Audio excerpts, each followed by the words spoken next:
Hello friends, super magic રસોઈમાં મિત્રો હું આપનું સ્વાગત કરું છું. આજે હું ટ્રીક અને ટીપનો વિડીયો તમારી સાથે શેર કરું છું.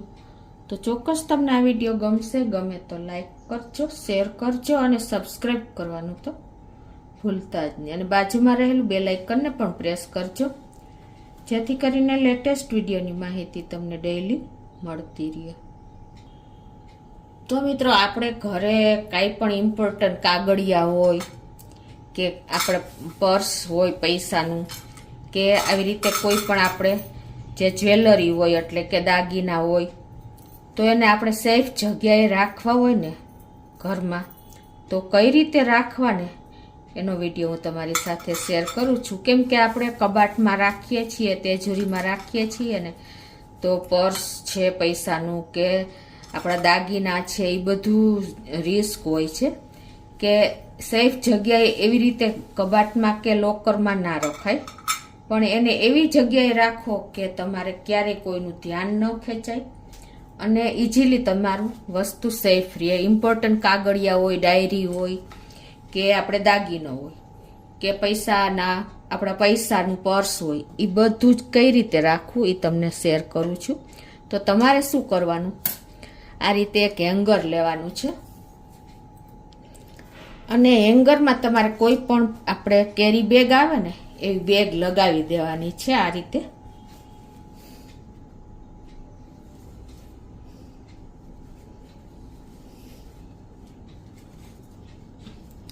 આવી રીતે તમારે નાની મોટી જે તમારે જે સાઈઝની હોય એ પ્રમાણે તમારે કેરી બેગ લગાવી દેવાની છે.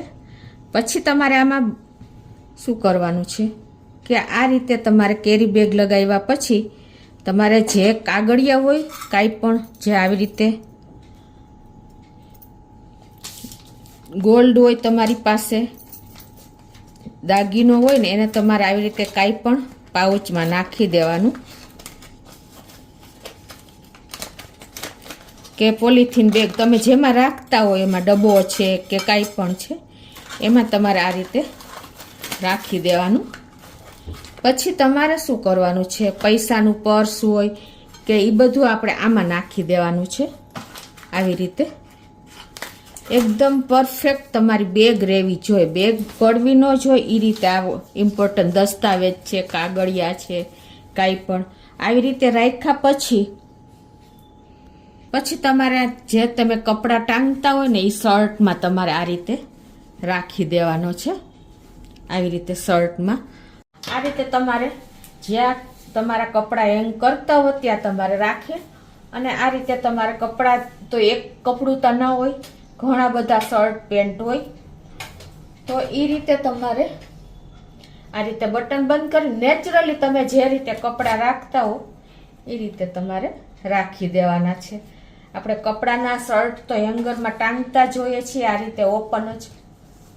તો મિત્રો, આ રીતે તમારા કપડાં ભેગા કપડાં પડ્યા હશે અને અંદર આવી રીતે બેગ હશે, તો કોઈ પણ તમે આ રીતે કપડાં લેશો ને તો પણ ખ્યાલ નહીં આવે, ટાંગશો તો ખ્યાલ નહીં આવે, કોઈ લેશે તો પણ ખ્યાલ નહીં આવે, કેમ કે નેચરલી ખ્યાલ જ નહીં આવે. તો આ રીતે તમારે તમારું ગોલ્ડ છે, ઇમ્પોર્ટન્ટ કાગળિયા છે, પૈસાનું પર્સ છે કે ચાવી છે, કાંઈ પણ તમે આ રીતે રાખી શકો છો અને સેફ કરી શકો છો. આ રીતે તમે હેંગ કરશો ને કપડામાં, તો ચોર લોકોને પણ કોઈ દિવસ નહીં મળે, ઘરનામને નહીં મળે. ચોર તો ઠીક, તો ઇઝીલી તમે આ રીતે તમારી કોઈ પણ ઇમ્પોર્ટન્ટ વસ્તુ સેફ રાખી શકો છો. હવે મિત્રો, બીજી ટ્રીક શેર કરું છું. જેમાં આપણે ટ્રાવેલમાં જઈએ છીએ ને ત્યારે જો આપણે બેગ લઈ જતા હોઈએ છીએ, ટ્રાવેલિંગ બેગ, તો એ એકદમ રફ એન્ડ ટફ થઈ જાય છે. તો એના માટે તમારે શું કરવાનું, આ વ્હીલ હોય ને એમાં તમારે આવી રીતે આપણે હેર બેડ આવે છે, એટલે કે માથાની રિંગ જે આવે છે ને એને તમારે આ રીતે લગાવી દેવાની, કા અહીંયા તમારે સેલો ટેપ લગાવી દેવાની. એટલે શું થશે કે તમારા વ્હીલ તમે ટૂરમાંથી પાછા આવશો ને ત્યાં સુધી ઘસાશે નહીં અને એવા ને એવા રહેશે. અને બીજું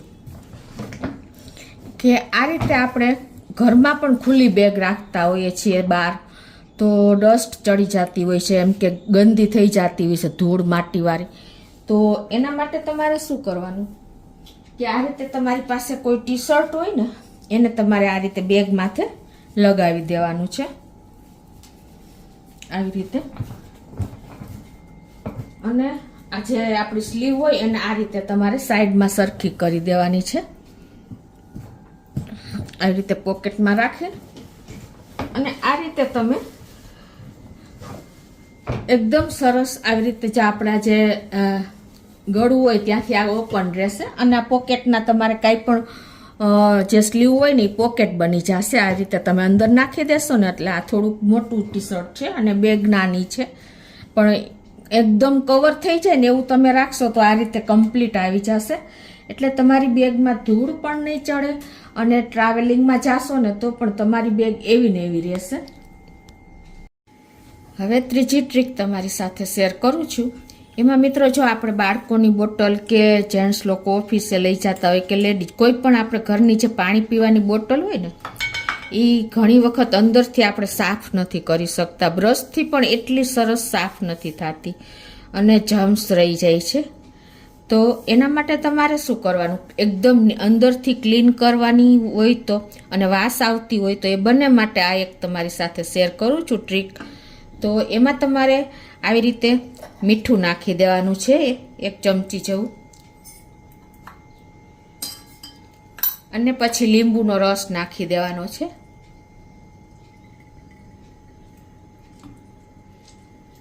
અને ચપટીક આપણે ભાત નાખી દેવાના છે, કેમ ભાતના દાણા એટલે કે ચોખાના દાણા. અને પછી એમાં તમારે ગરમ પાણી નાખી દેવાનું છે આ રીતે. એટલે ગમે એટલી વાસ બોટલમાં આવતી હશે કે તમારી બોટલમાં જમ્સ કે કાંઈ પણ હશે ને, ગંદી થઈ ગઈ હશે ને, તો પણ તમે ચોખ્ખા, લીંબુ, મીઠું અને ગરમ પાણી એ નાખી અને તમારે એને આવી રીતે પ્રેસ કરી બંધ કરી અને આ રીતે ખખડાવી નાખવાનું છે. એટલે ભાતના દાણા, મીઠું ને લીંબુ અને ગરમ પાણી એનાથી એકદમ તમારી સરસ બોટલ સાફ થઈ જશે. તો આ એક ઇઝી ટ્રીક છે. કોઈ પણ જો બ્રશ ના મળતું હોય, બ્રશથી એટલી ક્લીન થતી પણ નથી, પણ આ રીતે તમે સાફ કરશો તો જો કેટલું ગંદુ પાણી નીકળ્યું, તો ઇઝીલી તમારી બોટલ અંદરથી ક્લીન થઈ જશે. તો મિત્રો આજે મેં તમારી સાથે 3 ટ્રીક શેર કરી છે કે ઇમ્પોર્ટન્ટ વસ્તુ એટલે કે આપણે જરૂરી દાગીના કાંઈ થોડા ઘણા ઘરમાં હોય, પૈસા હોય, ચાવી હોય કે ઇમ્પોર્ટન્ટ કાગળિયા એટલે કે દસ્તાવેજી હોય, એવું વસ્તુ તમારે આપણે ઘરમાં ન રાખતા. ઘણા લોકો પાસે લોકર ન હોય ત્યારે ઘરમાં પડ્યું હોય છે, તો એને ચોરના ધ્યાનમાં ન આવે કે ઘરમાં પણ સેફ રહે તો કઈ રીતે રાખવું ને એ તમારી સાથે શેર કરી છે. બીજું કે આપણે રોજબરોજ પાણીની બોટલ પણ આપણે જીવનમાં ચાલુ વાપરતા જ હોઈએ છીએ પાણી માટે, તો એ એકદમ ક્લીન કઈ રીતે કરવીને કે એમાંથી જમ્સ અને વાસ બને દૂર થઈ જાય, તો એના માટેની પણ ટ્રીક શેર કરી છે. અને ત્રીજું કે આપણે ટ્રાવેલિંગ માટેની બેગ પણ આપણે ઉપયોગી એટલી થોડીક કેર કરશો ને તો આ રીતે તમારી બેગ લાંબો ટાઈમ સુધી ચાલશે. તો મિત્રો ચોક્કસ તમને આ બધી ટિપ્સ ઉપયોગી થશે. ગમે તો લાઈક કરજો, શેર કરજો અને સબસ્ક્રાઈબ કરવાનું તો ભૂલતા જ નહીં. અને બીજું ખાસ મિત્રો ઇમ્પોર્ટન્ટ કે યુટ્યુબમાં સાઈડમાં હાઈપ બટન પણ મૂકેલું છે, જે તમે પ્રેસ કરશો ને તો અમને લોકોને અમુક પોઈન્ટ્સ મળતા હોય છે, તો ખાસ પ્રેસ કરવાનું ના ભૂલતા.